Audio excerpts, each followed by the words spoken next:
안녕하세요. 주간 AI입니다. 인공지능 챗봇의 사용량 증가로 구글 검색이 줄어들고 있으며 또 AI 챗봇에 잘 노출되기 위한 AI 최적화가 기존의 검색 엔진 최적화를 대체 중이라는 소식은 이미 전해드린 바 있습니다. 특히 이런 트렌드를 타고 이번에는 웹사이트의 구조까지 바뀐다는 이야기가 나왔습니다.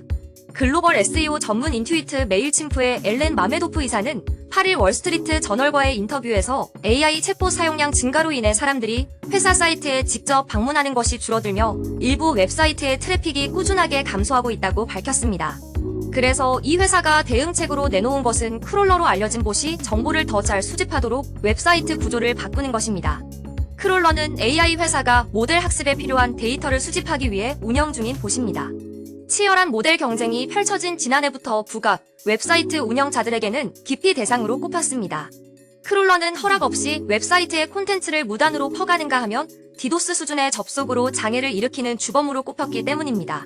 이 때문에 로보츠다텍스트라는 규정을 통해 크롤러 접근을 거부한다는 의사를 밝혔지만 오픈AI 등 일부 기업이 이를 무시한다고 비난하는 일까지 벌어졌습니다. 그러나 이제는 크롤러가 웹사이트의 정보를 더 잘 가져갈 수 있도록 사이트까지 뜯어고치는 단계로 접어들었다는 것입니다. 사람들이 검색 엔진보다 챗GPT 등의 정보 검색을 요구하는 일이 늘어나며 AI 챗봇의 답변에 포함되는 것이 이커머스 사이트 매출에 큰 도움이 된다는 말이 나왔습니다. 이는 직접적인 매출 상승 효과가 있을 뿐더러 콘텐츠 사이트들에는 일종의 대표성을 부여하게 됩니다. 이 때문에 기존의 구글과 같은 검색 사이트 상단에 자신의 사이트를 노출하기 위해 수백만 달러를 들였던 SEO가 퇴조하고 생성 엔진 최적화나 답변 엔진 최적화, 인공지능 최적화와 같은 새로운 용어를 앞세운 마케팅 기업들이 급증하는 것으로 알려졌습니다. 다만 어떻게 하면 AI 챗봇의 답변에 더 많이 노출될 수 있는 것인지를 확실하게 알아내지 못했다는 것이 문제로 꼽혔습니다.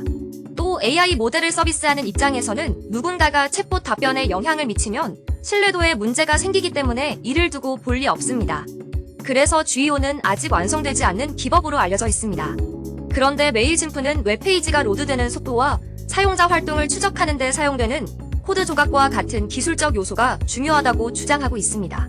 즉, 크롤링 봇은 정보를 최대한 빨리 흡수하고 처리하도록 설계됐기 때문에 인간보다는 기계에 최적화된 로딩 속도가 빠른 사이트를 선호한다고 합니다. 따라서 앞으로 웹사이트는 소비자를 위한 것이 아니라 LLM의 정보를 제공하는 봇의 데이터 소스 역할을 하도록 발전할 것이라고 예측했습니다. 나타샤 조머펠트 베인앤드컴퍼니 파트너도 고전적인 SEO가 더 이상 통하지 않고 웹 트래픽이 떨어진다고 지적했습니다. 이 회사가 지난해 12월 실시한 설문조사에 따르면 소비자들이 검색 결과 중 링크를 클릭하지 않는 제로 클릭 검색이라는 현상이 커지고 있습니다.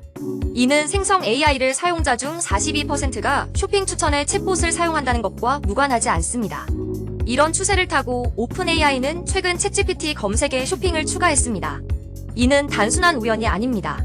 물론 AI 검색을 통한 쇼핑은 아직 시작 단계로 기존 검색에 비하면 미미한 수준입니다. 챗GPT는 주당 약 10억 건의 검색을 처리하지만 구글은 매년 5조 건의 검색을 처리합니다. 이는 100배 정도의 차이입니다. 그러나 조이 하워드 백마켓 최고 마케팅 담당자는 챗봇 검색 트래픽이 지난해 여름보다 470배나 증가했으며 이런 추세가 빠르게 증가할 것으로 내다봤습니다. 현재 구글은 물론 국내 네이버도 커머스 사이트로 큰 역할을 하고 있습니다. 하지만 앞으로는 검색을 넘어 커머스도 챗봇과 경쟁하게 될지 모릅니다. 특히 지난해만 해도 크롤링 봇을 거부했던 웹사이트들이 이제는 환영하는 단계로 접어들었다는 것이 핵심입니다. 이는 대부분 사람이 AI 챗봇을 사용하고 인터넷은 사람이 아닌 AI들이 점령할 것이라는 죽은 인터넷 이론을 다시 떠올리게 합니다.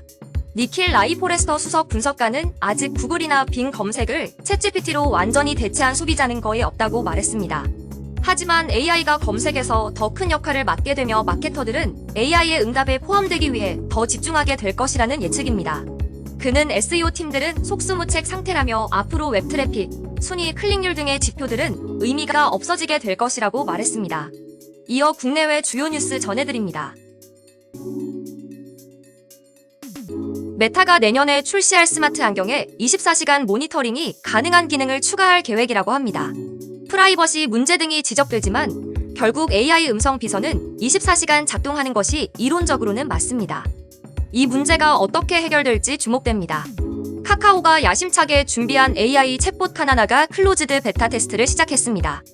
기존 카카오톡과는 별개의 독립형 앱으로 출시했는데 과연 반응이 어떨지 궁금합니다. 국내에는 이미 1750만 명에 달하는 챗GPT 사용자가 있습니다.